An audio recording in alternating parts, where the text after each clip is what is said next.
नमस्कार, grand Asian news में आप सभी का स्वागत है। मैं हूं प्रीति विश्वास। बढ़ते हैं बुलेटिन की ओर, पर उससे पहले आइए नजर डालें हेडलाइंस पर।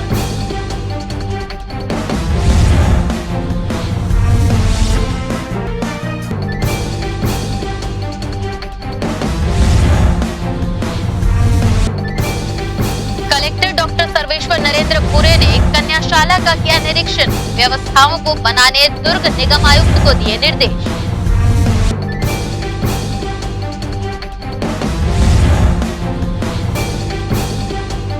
पीएम स्वनिधि योजना का हितग्राहियों को मिल रहा लाभ। लॉकडाउन से प्रभावित फुटकर व्यापारियों के लिए कारगर साबित हो रही योजना।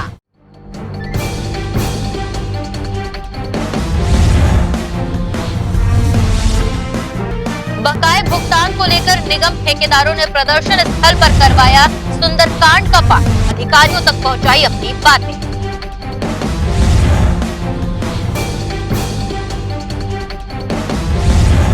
गंडई निवासी व्यक्ति हुआ लूट का शिकार। 2 बाइक में आए 4 युवकों ने दिया घटना को अंजाम। 1,90,000 गए लूटे।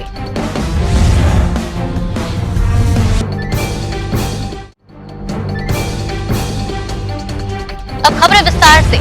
48 वर्ष पुराने आदर्श कन्या स्कूल भवन का अब होगा जीर्णोद्धार। दुर्ग विधायक की पहल से कलेक्टर दुर्ग व निगम आयुक्त ने स्कूल पहुंचकर किया निरीक्षण। दुर्ग स्थित गौरव पथ मार्ग पर 48 वर्ष पुरानी आदर्श कन्या शाला का भवन अब पूरी तरह से जर्जर हो चुका है। भवन के छत के खपड़े टूट गए हैं। वहीं सहारा देने लगाई गई लकड़ी की बल्ली भी बीच से टूट चुकी है। इस तरह अव्यवस्थाओं के बीच स्कूली छात्राओं के साथ स्कूल स्टाफ के लिए भी खतरा बना हुआ है।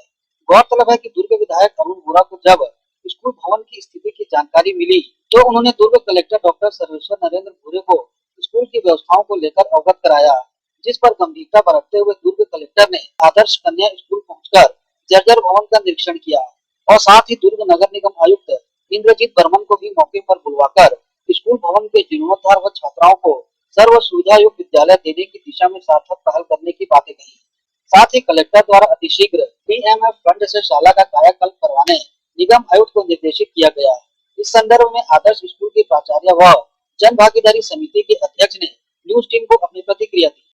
इस विद्यालय को बने हुए 48 साल हो गए हैं, इसीलिए भवन पुराना और जर्जर हो गया है। यहाँ संसाधन की कोई कमी नहीं है, लेकिन पुरानी हो गई है बिल्डिंग और रखरखाव ठीक से ना होने के कारण विद्यालय जर्जर हो गया है। कलेक्टर सर ने कहा है, आश्वासन दिया है कि ये विद्यालय दुर्ग जिले की अग्रणी शाला है, इसीलिए इसका रेनोवेशन जो है वो किया जाएगा, जल्द ही शुरू होगा।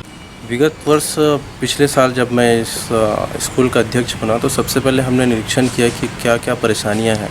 मूलभूत परेशानियां में हमको ये मिली कि यहाँ क्लासेस की बैठने की व्यवस्था बहुत स्थिति काफ़ी ख़राब है।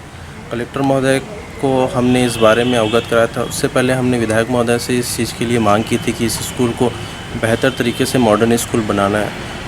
विधायक महोदय ने इस पर अपनी बात रखी और उन्होंने कलेक्टर महोदय को इस संज्ञान में लेने के लिए कहा। डीएमएफ अकाउंट से कुछ राशि मंगाया गया था, जिस पर कलेक्टर महोदय ने कहा कि मैं एक बार खुद निरीक्षण कर लेता हूँ इस स्कूल का और देख लेता हूँ कि क्या क्या स्थिति ख़राब है। तो सडनली हुआ ये कि कलेक्टर महोदय का यहाँ आना हुआ और कलेक्टर महोदय ने पूरी स्कूल को अपनी आंखों से देखा कि क्या हालात हैं ऐसे। एक तो मेरे साथ पहले घूमे, उसके बाद उन्होंने तुरंत देखते ही निगम के कमिश्नर साहब को कॉल किया और कहा कि आप भी यहाँ आइए और देखिए और इसको हम सबको मिलकर इस स्कूल को बनाना है। तो आश्वासन तो हमको मिला है कि स्कूल मॉडर्न स्कूल बनेगा और कलेक्टर महोदय ने तो मुझे यहाँ तक ही कहा है कि जो जो चीज़ की ज़रूरत होगी आप बेझिझक बोलिएगा कि स्कूल एक ज्ञान का मंदिर है और हम इसे बेहतर तरीके से बढ़ाने की कोशिश करेंगे। तो मैं इसके लिए मैं विधायक महोदय को बहुत धन्यवाद देता हूँ कि उनके ही संज्ञान लेने पर कलेक्टर महोदय ने तुरंत इस स्थिति को समझा और आगे बहुत जल्दी आप देखिएगा कि हमारा स्कूल मॉडर्न स्कूल की तरह एक अच्छा स्कूल और एक दुर्ग जिले का बहुत ही खूबसूरत स्कूल दिखेगा। शहर विधायक की पहल से जिस तरह से दुर्ग कलेक्टर ने सजगता के साथ स्कूल भवन का कायाकल्प करने की बातें कही हैं, वह बेहद ही सराहनीय कदम है। इससे आगामी दिनों में स्कूल पहुंची छात्राओं को सुविधाजनक वातावरण में शिक्षा अध्ययन करने का मौका मिलेगा। दुर्ग से नसीम फारूकी की रिपोर्ट। सेक्टर 7 स्थित दशहरा मैदान में व्यापारी संघ सेक्टर 7 द्वारा दशहरा पर्व बड़े हर्षोल्लास के साथ मनाया गया। रावण दहन महज औपचारिकता के रूप में किया गया। कार्यक्रम की मुख्य अतिथि नगर निगम भिलाई की MIC सदस्य सुभद्रा सिंह रही।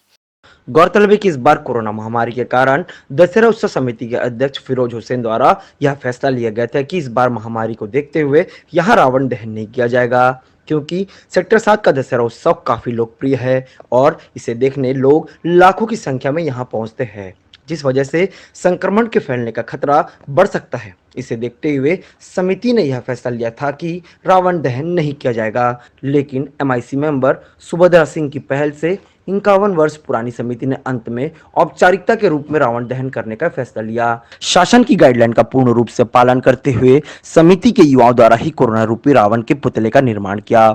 महत्वपूर्ण बात यह है कि यहां रावण दहन को लेकर किसी भी प्रकार की कोई सूचना प्रेषित नहीं की गई थी। बावजूद इसके रावण दहन को देखने लोग यहां दूर दूर से पहुंचे थे। आखिरकार रात्रि लगभग 9 बजे असत्य पर सत्य की विजय और जय श्री राम के उद्घोष के साथ कोरोना रूपी रावण के पुतले का दहन किया गया, जिसे लेकर MIC मेंबर सुभद्रा सिंह और समिति से जुल्फिकार अहमद ने अपनी प्रतिक्रिया कुछ इस प्रकार दी। नहीं, मास्क पहने, सोशल डिस्टेंसिंग का पालन करें, क्योंकि ये बहुत ज़रूरी है। क्योंकि इस बीमारी से हम लोग अभी 2 महीने पहले पॉजिटिव हो गए थे, क्योंकि हम लोग तो खुद फील्ड वर्क लोगों के बीच में जाना ही रहता है हम लोग को। तो हम लोग पॉजिटिव हुए थे, हमारे घर में 9 लोग पॉजिटिव हुए थे सर्वेंट लोग को मिला के, और भगवान की दया से, ईश्वर की, श्री राम जी की कृपा से आज हम लोग सारे लोग बच गए हैं। तो लोगों से यही कहना चाहती हूँ कि जो शुगर पेशेंट हैं या 50 वर्ष के ऊपर हैं या जो क्रिटिकल किसी बीमारी से, उनको बहुत खतरा है इससे।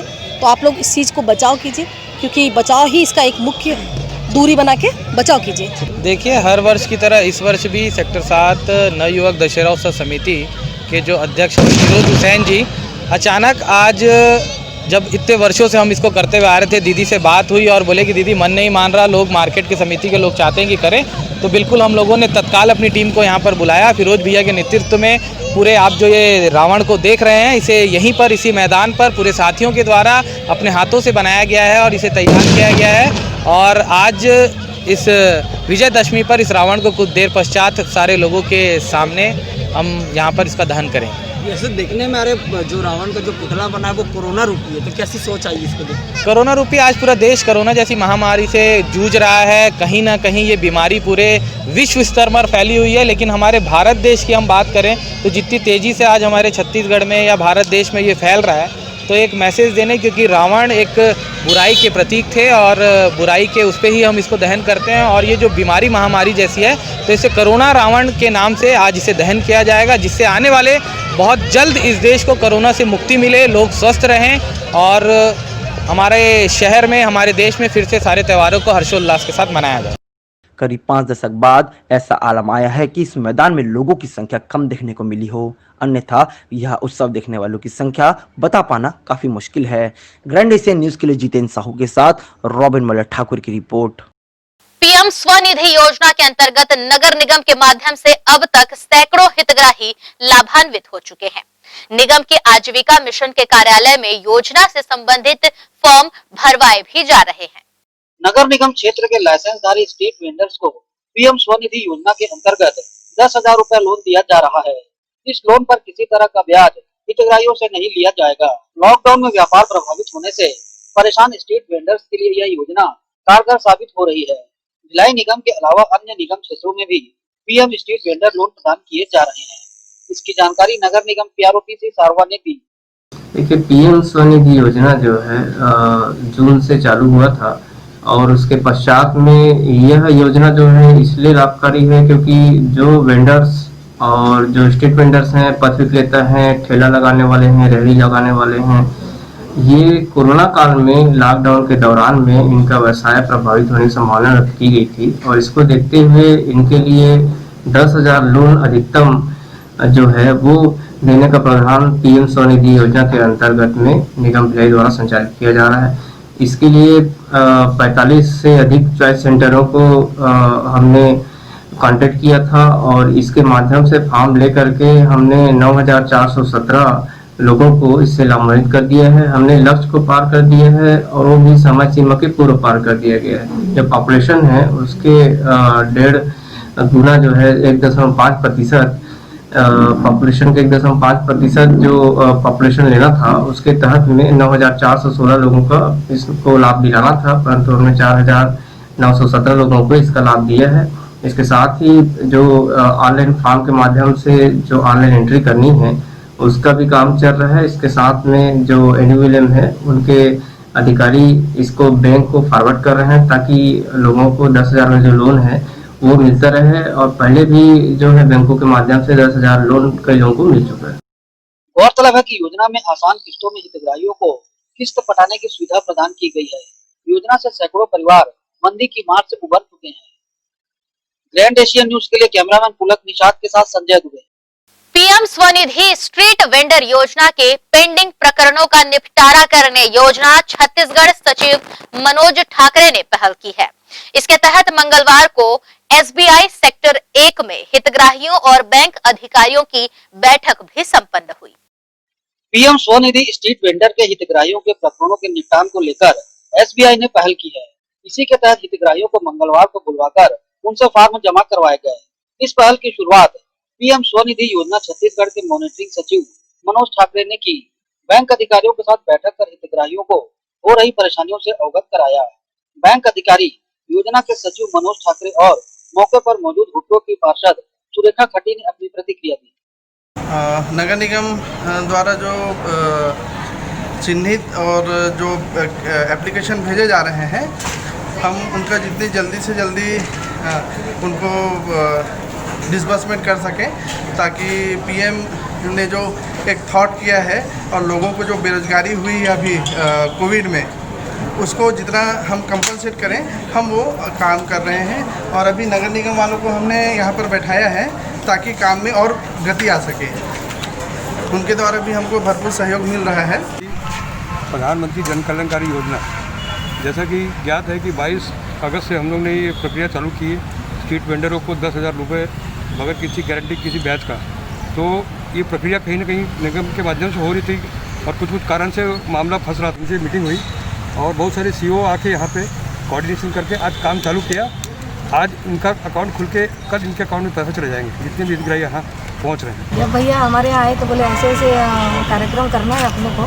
मैं बोली बहुत खुशी की बात है। तो मैंने सब लोगों को बताई हूँ और मेरे यहाँ कम से कम 200 लोगों ने फॉर्म भरा है। उसमें क्या कितनों को लाभ मिला इसका? अभी बहुत 20-25 लोगों को लाभ मिला है और अभी बहुत सारे लोग बचे हैं, तो मैं अभी उनको यहाँ बुला के उनको भी लाभ दिलवाऊंगी। बहरहाल योजना से अब तक हजारों परिवार लाभान्वित हो चुके हैं और स्वयं का व्यापार कर रहे हैं। ग्रैंड एशियन न्यूज के लिए कैमरामैन पुलक निषाद के साथ संजय दुबे। एनएसयूआई बेमेतरा के जिला अध्यक्ष के नेतृत्व में पुराना बस स्टैंड घड़ी चौक में दशहरा के अवसर पर युवाओं, किसानों व महिलाओं ने केंद्र सरकार के रवैये के खिलाफ रावण नरेंद्र मोदी के पुतले का दहन किया। इस दौरान एनएसयूआई के नेताओं ने कहा कि राम राज्य का दिखावा करने वाले इस सरकार ने देश को रावण राज्य से भी नीचे लाकर रख दिया है। जो तानाशाही रवैया अपना रहे किसानों के प्रति, महिलाओं के सम्मान को न देखते हुए बलात्कार हो रहे हैं यूपी में और कितनी जगह पे कोई एक्शन नहीं लिया जा रहा है। युवा लगभग 2 करोड़ रोजगार देंगे बोले थे हर साल, वो 2 लाख रोजगार भी नहीं दे पा रहे हैं। इस कारण हम दशहरा के उपलक्ष्य में रावण रूपी मोदी को यहाँ पे पुतला दहन किया गया। इसी के साथ रुकेंगे एक छोटे से ब्रेक के लिए, जल्द हाजिर होंगे कुछ और खबरों के साथ।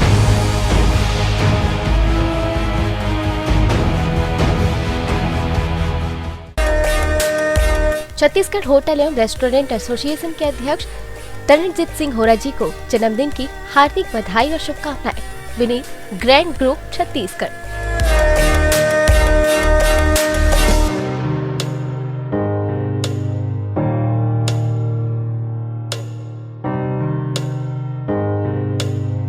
छत्तीसगढ़ होटल एवं रेस्टोरेंट एसोसिएशन के अध्यक्ष तरणजीत सिंह होरा जी को जन्मदिन की हार्दिक बधाई और शुभकामनाएं। Vineet, grand group, Chhattisgarh. BM Shah hospital and research centre, जी हां, शहर के हृदय स्थल शास्त्री नगर में संचालित BM Shah multi speciality hospital, जहां 24 घंटे आपातकालीन सुविधाएं, casualty, OT, ICU, MICU, NICU, OPD, x ray, CT scan, MRI, sonography, dialysis सेवा उपलब्ध, एम्बुलेंस सेवा भी उपलब्ध, साथ ही प्राइवेट वार्ड व जनरल वार्ड उपलब्ध। शहर के प्रख्यात विशेषज्ञों द्वारा उपचार, हॉस्पिटल के विभाग जनरल फिजिशियन, न्यूरो फिजिशियन, प्रसूति रोग, न्यूरो सर्जन, जनरल सर्जन, चर्म रोग, कान, नाक, गला, शिशु रोग विशेषज्ञ। साथ ही हॉस्पिटल को 2 भागों में बांटा गया है, कोविड जोन व नॉन कोविड जोन विशेष देखरेख में। कोविड जांच के लिए RT-PCR जांच सुविधा एवं रिपोर्ट 24 घंटे में उपलब्ध। हमारा पता BM Shah multi speciality hospital, Shastri Nagar, Bhilai. Mobile number आजा आजा जिंदे शामी आने के तले, आजा जरी वाले नीले आसमान के तले, जय हो जय हो। अगर आप करते हैं छुप छुप कर डांस या फिर अकेले छत पर गाते हैं गाना और लगता है आपको कि आपकी प्रतिभा है मंच के काबिल, तो हम देंगे आपको नीला आसमान दुनिया पर छा जाने के लिए। फिर देर ना करें, छोड़ें अपनी झिझक और तुरंत ग्रैंड एशियन न्यूज के ऑफिस पहुंचकर कराएं अपना रजिस्ट्रेशन। नीचे दिए गए हमारे पते या नंबरों पर संपर्क करें और दिखाएं अपनी प्रतिभा पूरी दुनिया को। जब हम हैं आपके साथ तो डरने की क्या है बात। दर्श TVS शोरूम। हमारे यहाँ TVS कंपनी की सभी BS6 गाड़ियाँ उपलब्ध है। आकर्षक कलर्स में मनमोहक TVS की गाड़ियाँ ग्राहकों की मांगों पर उपलब्ध है। हर वाहनों की खरीदी पर निश्चित उपहार। समय समय पर कैंप लगाकर सर्विस की जाती है। Labour charge 100% free. दर्श TVS शोरूम में त्योहारी सीजन में आकर्षक उपहार ग्राहकों के लिए उपलब्ध कराए जाते हैं। हमारा पता दर्श TVS शोरूम, अमन ढाबा के बाजू, ग्रैंड एशियन न्यूज कार्यालय के नीचे, ground floor, Junwani Kohka road, Bhilai, Chhattisgarh. Phone number 07882960336। Sales हेतु हमें संपर्क करें 7477279780। सर्विस हेतु संपर्क करें 8349279780।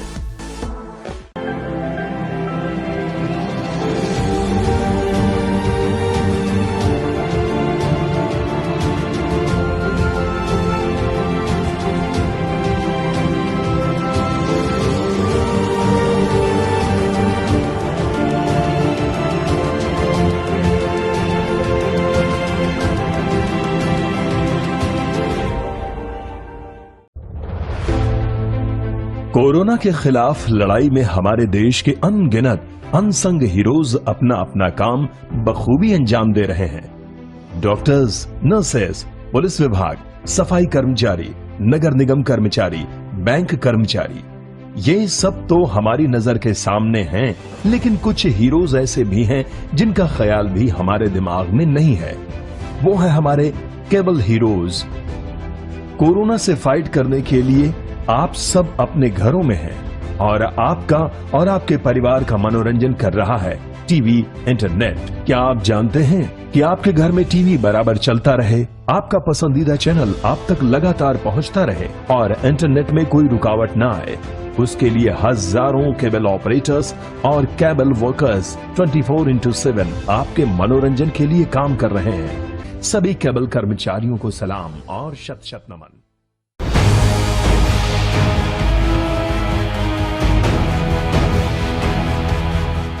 ब्रेक के बाद बुलेटिन में आगे बढ़ते हैं कुछ और खबरों के लिए।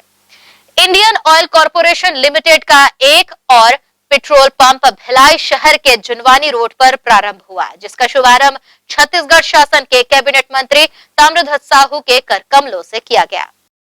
श्री हिरेंद्र फ्यूल्स के नाम से जुनवानी रोड पर इंडियन ऑयल कॉरपोरेशन का एक नया पेट्रोल पंप का शुभारंभ सोमवार को छत्तीसगढ़ के कैबिनेट मंत्री ताम्रध्वज साहू के हाथों संपन्न हुआ। इंडियन ऑयल कॉरपोरेशन के इस पेट्रोल पंप के शुभारंभ के अवसर पर इंडियन ऑयल कॉरपोरेशन के अधिकारी संतोष कुमार सहित अन्य गणमान्यों ने अपनी उपस्थिति दर्ज कराई। पेट्रोल पंप के मालिक एवं इंडियन ऑयल कॉरपोरेशन के अधिकारी सहित जिला पंचायत शालिनी यादव का यह कहना है कि इस पेट्रोल पंप में ग्राहकों के लिए वह सारी सुविधाएं उपलब्ध कराई गई हैं जो बाकी के पेट्रोल पंपों में होती हैं एवं इंडियन ऑयल कॉरपोरेशन की नीति के तहत प्योर एंड श्योर की गारंटी भी इस पेट्रोल पंप पर रहेगी। कैबिनेट मंत्री ताम्रध्वज साहू ने इस कार्यक्रम में उपस्थिति दर्ज कराते हुए इंडियन ऑयल कॉरपोरेशन एवं पेट्रोल पंप के मालिकों को दिल से बधाइयां दी एवं उम्मीद जताई कि ग्राहकों को इस पेट्रोल पंप से संतुष्टि प्राप्त होगी। आज श्री हिरेंद्र फ्यूल्स का शुभारंभ जुनवानी कोहका रोड में हुआ। परिचित लोग हैं, आमंत्रित किए थे। रायपुर से मीटिंग बैठक के बाद निकला है, शुभारंभ हुआ। इस अंचल के रहने वालों को इससे सुविधा मिलेगी। जितनी दूरी पहले पेट्रोल डीजल लेने जाते थे तो सहजता से जल्दी सुलभ होगा आसपास के लोगों को। मेरी शुभकामनाएँ हैं जो पेट्रोल पंप जिनका है उनके कि अच्छी सुविधा दें ग्राहकों को, अच्छा व्यवहार करें ताकि लोग ज़्यादा से ज़्यादा उनको पसंद करें और खूब आगे बढ़ें। भगवान से प्रार्थना करते हैं। मैं बहुत शुभकामनाएं देता हूं। सबसे पहले मैं आभार व्यक्त करता हूं हमारे गृह मंत्री श्री ताम्रध्वज साहू सर का, उन्होंने अपना कीमती समय निकाला और इस पंप के उद्घाटन के लिए वो यहाँ पे आए और उनके हाथों से इस पंप का उद्घाटन हुआ। ये हिरेंद्र फ्यूल हमारा रायपुर दुर्ग में यहाँ की जनता के लिए एक हमारा भेंट है, उपहार है। और इंडियन ऑयल हमेशा ही अपने ग्राहकों को हमेशा ही सही मात्रा और सही गुणवत्ता और उच्च स्तर की सेवा देने के लिए हमेशा तत्पर रहता है और उसी कदम में हमारा ये एक प्रयास है। इंडियन ऑयल का और भी पेट्रोल पंप है, इस पेट्रोल पंप में क्या क्या सुविधाएं उपलब्ध होंगी? इंडियन ऑयल के जितने भी पेट्रोल पंप छत्तीसगढ़ में हैं वहाँ ग्राहकों के लिए जो मूलभूत सुविधाएं हमारी होती हैं वो सारी सुविधाएं हमारे हर पंप पे उपलब्ध हैं। और मैं आपको बताना चाहूँगा कि पूरे छत्तीसगढ़ में हमारी एक चेक एंड फिल करके कैंपेन चल रही है जिसमें ग्राहक हमारे पंप पे आ सकते हैं और हमारी गुणवत्ता और मात्रा की स्वयं जाँच कर सकते हैं, सुविधाओं की जाँच कर सकते हैं और वहाँ पर दर्शाए गए नंबर पर अपनी जो भी उनकी अभिव्यक्ति है उसको व्यक्त कर सकते हैं। तो ये पूरे छत्तीसगढ़ में हमारा कार्यक्रम चल रहा है। हम सारे ग्राहकों से अपील करेंगे कि आप जब भी पंपों पे जाएं तो वहाँ गुणवत्ता, मात्रा और उनकी सेवाओं की ज़रूर जांचें और हमें बताएं। हमारी पहली प्राथमिकता है कि कस्टमर को प्योर फॉर सेल की सुविधा देने, नाप ओके और रेट ओके, जो गवर्नमेंट रेट है उससे। और सबसे बड़ा हमारी दो चीज़ की प्राथमिकता है कि माल की क्वालिटी, क्वांटिटी। क्वालिटी मतलब एकदम साफ माल और दूसरा क्वालिटी मतलब माल का पूरा माल प्राप्त होगा आपको, हमारी पहली प्राथमिकता है। और मैं आपको विश्वास दिलाता हूँ कि सबसे अच्छी हमारी ये पंप रहेगी इस क्षेत्र की, बेस्ट सेल में रहेंगे हम। लगभग इसमें अभी टारगेट बना के चल रहे हैं 5000 लीटर पेट्रोल और 4000 लीटर डीजल का टारगेट बना के चल रहे हैं। 10 स्केल का सेल के आसपास का सोच के चल रहे हैं। समय समय पर और सुविधाएं ग्राहकों के लिए किस तरह सुविधा है मैडम? बाथरूम की सुविधा है, टॉयलेट की सुविधा है, पानी की व्यवस्था है। जो सरकार का नियम है, जो इंडियन ऑयल कंपनी का नियम है, उस नियम को पूरा पालन करेंगे। सामने दिवाली का त्यौहार है, उसको देखते हुए क्या किसी प्रकार के ऑफर का चल रहा है कुछ माइंड में? हाँ सर, चल रहा है। इसको हम लोग 1 नवंबर के बाद लागू करने की सोच रहे हैं। सुमित साहू भैया को बहुत बहुत बधाई और ये क्षेत्र वाले लोगों को बहुत सुविधा मिलेगी। और जो कंपनी इंडियन ऑयल के तरफ से, तो मैं जिला पंचायत अध्यक्ष शालिनी यादव सुमित साहू भैया को बधाई देती हूँ और आप सबको भी दशहरा की हार्दिक बधाई और शुभकामनाएं देती हूँ। अवंतीबाई चौक कोहका से स्मृति नगर चौक के बीच यह एकमात्र पेट्रोल पंप स्थापित किया गया है, जिससे स्थानीय निवासियों सहित इस रोड पर आवागमन करने वालों को अब पेट्रोल के लिए ज्यादा दूरी तय नहीं करनी होगी एवं इस पेट्रोल पंप में उपलब्ध सुविधाओं का लाभ भी आम ग्राहक को मिल पाएगा। ग्रैंड एशियन न्यूज के लिए भिलाई से संतोष शर्मा की रिपोर्ट। असत्य पर सत्य, अन्याय पर न्याय की जीत का पर्व विजयदशमी के अवसर पर गंडई में सार्वजनिक दशहरा उत्सव भव्य रूप से मनाया गया। इस अवसर पर अहंकारी रावण का पुतला दहन किया गया। इस दौरान आसपास के ग्रामीण क्षेत्रों से भारी संख्या में लोग दशहरा उत्सव में शामिल हुए। कल दशहरा जो है परंपरागत होगा, जो अपनी पौराणिक रीति रिवाज है उसके अनुरूप शोभा यात्रा की अनुमति तो नहीं मिली है, लेकिन रावण वध स्थल में पूजा अर्चना करने के बाद मां गंगई का दर्शन कर पुनः महल की ओर वापस। संगत जो बातें हैं, जनता की जन भावना जो है, आस्था है राजा के प्रति और राज परिवार के सदस्य का दर्शन के प्रति, तो निश्चित रूप से हम जनता के बीच में उपस्थित होंगे। लेकिन कोविड के चलते हुए प्रशासनिक अनुमति नहीं मिलने की वजह से जनता से हम सीधे संवाद और जो आयोजन होता है उस आयोजन में कटौती की गई है। लेकिन मंदिर परिसर के ऊपर हम लोगों के बीच में अभिवादन हम स्वीकार करें। बकाये भुगतान की मांग को लेकर नगर निगम के ठेकेदारों ने प्रदर्शन स्थल पर मंगलवार को सुंदर पाठ कराया। ठेकेदारों को उम्मीद है कि पाठ के बाद उनके बकाये भुगतान की मांग पूरी हो सकेगी। नगर निगम क्षेत्र में विभिन्न विकास कार्यों से जुड़े ठेकेदार बकाया भुगतान को लेकर अनेक माध्यमों से निगम अधिकारियों विशेषकर निगम आयुक्त का ध्यान आकर्षित करवा रहे हैं। प्रदर्शन के 23वें दिन ठेकेदारों ने प्रदर्शन स्थल में सुंदरकांड का पाठ कराया, जिसमें सभी ठेकेदार शामिल हुए। सभी ने एक स्वर में बकाया भुगतान की मांग निगम प्रशासन से की। ठेकेदार संघ के संतोष मौर्य ने अपनी प्रतिक्रिया दी। आज ठेकेदार संघ का धरना का 23वां दिन है और आज मंगलवार के दिन हनुमान जी का हमारा वार है। इस उपलक्ष्य में ठेकेदार अपनी मांग को लेकर सुंदर कांड का पाठ करवा के हनुमान जी के सामने अपने भुगतान की अर्जी लगा रहा है, क्योंकि आयुक्त महोदय से तो कुछ हो नहीं पा रहा है। आयुक्त महोदय तो एक कुर्सी में बस बैठे हैं, सुबह आते हैं शाम को चले जाते हैं। उनके द्वारा ठेकेदारों के हितों और ठेकेदारों की कोई चिंता किसी प्रकार की अभी तक तो उनकी तरफ से किसी भी प्रकार का कोई पहल नहीं हुआ है। मैं तो आयुक्त महोदय से सिर्फ ये पूछना चाहता हूँ कि आयुक्त महोदय जी आप ये जवाब दीजिए कि जब आपके कार्यपालन अभियंता के द्वारा कार्य कराया गया है तो आज भुगतान आप किस आधार पर रोक रहे हैं? जब फाइलें ऑडिट हो चुकी हैं, सब कुछ हो चुका है, किस आधार पर आप भुगतान ठेकेदारों का रोक रहे हैं? आपके पास राशि उपलब्ध नहीं थी तो आपको काम नहीं करवाना था। आपको भिलाई नगर निगम आए आज 1 वर्ष से ऊपर का समय हो चुका है। आपको उस दिन इस चीज़ का एहसास नहीं हुआ जिस दिन आपके द्वारा ठेकेदारों से भूमि पूजन कराया गया, ठेकेदारों से लोकार्पण कराया गया। आज लोकार्पण हो जाने के बाद, सब कुछ हो जाने के बाद आज ठेकेदार का भुगतान नहीं दे रहे हैं। क्या कारण है? किसके दबाव में हैं आप? ये ठेकेदार संघ आपसे पूछना चाहता है और आपको ये जवाब देना पड़ेगा कि आयुक्त महोदय जी आपको लोकार्पण और कार्य कराने से पहले सोचना था कि ठेकेदारों का भुगतान भी करना है।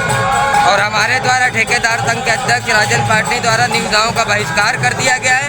किसी भी प्रकार की निविदा में कोई भी ठेकेदार भाग नहीं लेगा। बहरहाल भुगतान न होने से ठेकेदारों की आर्थिक स्थिति चरमरा गई है। ये अपने कर्मचारियों से लेकर मटेरियल सप्लायरों का भुगतान करने से वंचित हो चुके हैं और 23 दिनों से निगम मुख्यालय के समीप धरनारत है। ग्रैंड एशिया न्यूज के लिए कैमरामैन पुलक निषाद के साथ संजय दुबे।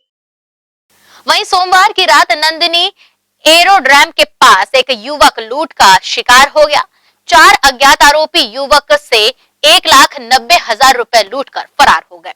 नंदिनी थाने से मिली जानकारी के अनुसार गंडई निवासी अरुण साहू सोमवार की रात खुर्सीपार से गंडई जाने के लिए अपनी स्कूटी से निकला था।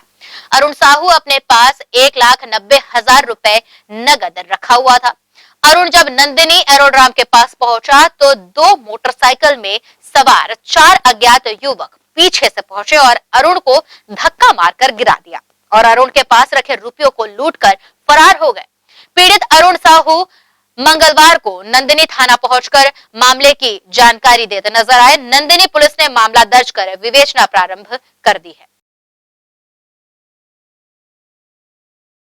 वहीं नेवई थाना से महज कुछ मीटर की दूरी पर दुर्ग उतई मेन रोड मैत्रीबाग चौक पर देवांगन होटल के पास स्थित हिताची बैंक के एटीएम में सोमवार की रात चोरी करने का प्रयास अज्ञात आरोपियों द्वारा किया गया। चोरी में सफल नहीं होने पर आरोपियों ने एटीएम में तोड़फोड़ कर एटीएम मशीन को क्षति पहुंचाई है। इसी प्रकार चोरों ने आसपास की 2 अन्य दुकानों देवांगन टेलर्स व शिव पोल्ट्री सेंटर को भी निशाना बनाया है। नेवई पुलिस ने अज्ञात आरोपियों के खिलाफ मामला दर्ज कर विवेचना प्रारंभ कर दी है। अब कोई असामाजिक तत्व लोग हैं जो रात में यहाँ निकल कर एटीएम में तोड़फोड़ किया, एटीएम को से पैसा निकालने की कोशिश किए हैं। लेकिन इंजीनियर साहब आएंगे तभी उसकी जानकारी मिल पाएगी कि पैसा उसमें से कितना निकला है या नहीं निकला है। बाकी पूरा क्षतिग्रस्त कर दिए हैं मशीन को। इसके अलावा बगल से कपड़े की दुकान है टेलर की, उसके यहाँ से 9 शर्ट पैंट लेके गए। यहाँ मुर्गी दुकान से मुर्गी चोरी करके ले गए, उसका तराजू रहता है वो लेके गए। तो इस तरीके का कोई यहाँ के साथी कुछ होंगे जो इस तरीके का प्रयास किए हैं और मैं तो इसकी जांच के लिए और एफआईआर दर्ज करने के लिए मैं यहाँ थाने में लेटर भी दिया हूँ और एफआईआर दर्ज भी हो रहा है। और इसकी सूचना मैंने वहाँ बॉम्बे जो हिताची कंपनी है उस कंपनी के जो डायरेक्टर और जो भी स्टाफ है उनको मैंने ईमेल के ज़रिए कर दिया है। और मुझे लगता है कि भिलाई शहर में भी ऐसी 2-3 घटना और किए हैं। लोगों ने एटीएम तोड़ने का प्रयास, पैसा लूटने का प्रयास किए हैं और मुझे उम्मीद है कि जल्दी मिल जाएंगे। कहाँ जाएंगे, चोरी किए हैं या फिर लूटने का प्रयास किए हैं तो यहाँ। इसी के साथ रुकेंगे एक और छोटे से ब्रेक के लिए।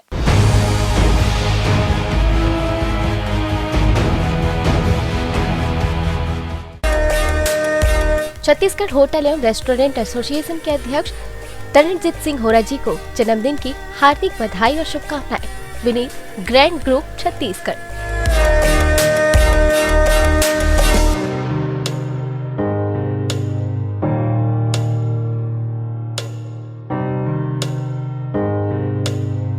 छत्तीसगढ़ होटल एवं रेस्टोरेंट एसोसिएशन के अध्यक्ष तरणजीत सिंह होरा जी को जन्मदिन की हार्दिक बधाई और शुभकामनाएं।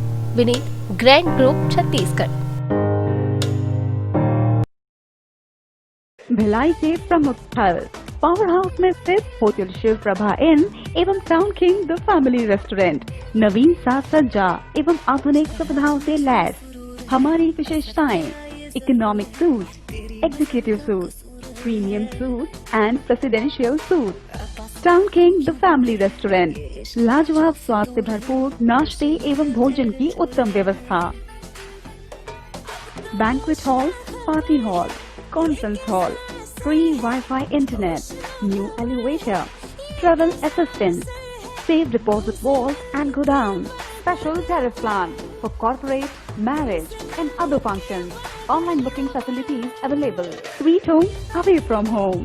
Power House railway station व बस स्टैंड से मात्र 500 मीटर पर स्थित hotel Shiv Prabha inn and town king the family restaurant 46 C market अपना केसी लॉज के बाजू में। Power house Bhilai. कॉन्टैक्ट 9892152251 और 8966981590। कोविड-19 के इस दौर में आपके लिए आपकी प्रतिभा दिखाने का सुनहरा अवसर है। जी हाँ, ग्रैंड एशियन न्यूज के माध्यम से आपका सबके दिलों तक पहुंचने का सुनहरा अवसर है एक्सप्रेस योर टैलेंट। अगर आप में नृत्य गायन की प्रतिभा है और आप जमाने को दिखाना चाहते हैं कि आप में वो गुण है जो सबसे अलग है, तो तुरंत संपर्क करें। ग्रैंड एशियन न्यूज कार्यालय, 2nd फ्लोर, अमन ढाबा के बाजू, Junwani road.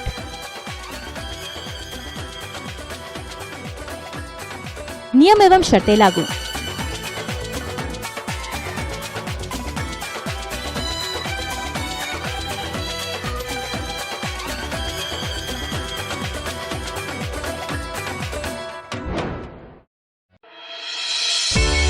Sunshine multi speciality hospital अब भिलाई के चरोदा में भी।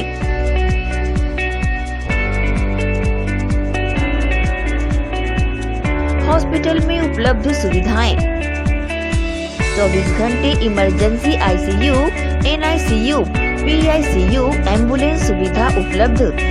साथ ही OT, labour room, pathology, OPD, endoscopy, bronchoscopy, x ray, echo TMT, casualty, साथ ही सर्व सुविधा युक्त प्राइवेट वार्ड उपलब्ध है। जनरल वार्ड, सोनोग्राफी व वेंटिलेटर उपलब्ध। सनशाइन मल्टी स्पेशलिटी हॉस्पिटल, हमारा पता IDBI बैंक के सामने, north Vasundhara Nagar, Bhilai 3 Charoda. Phone number 7772988811, 7772988822।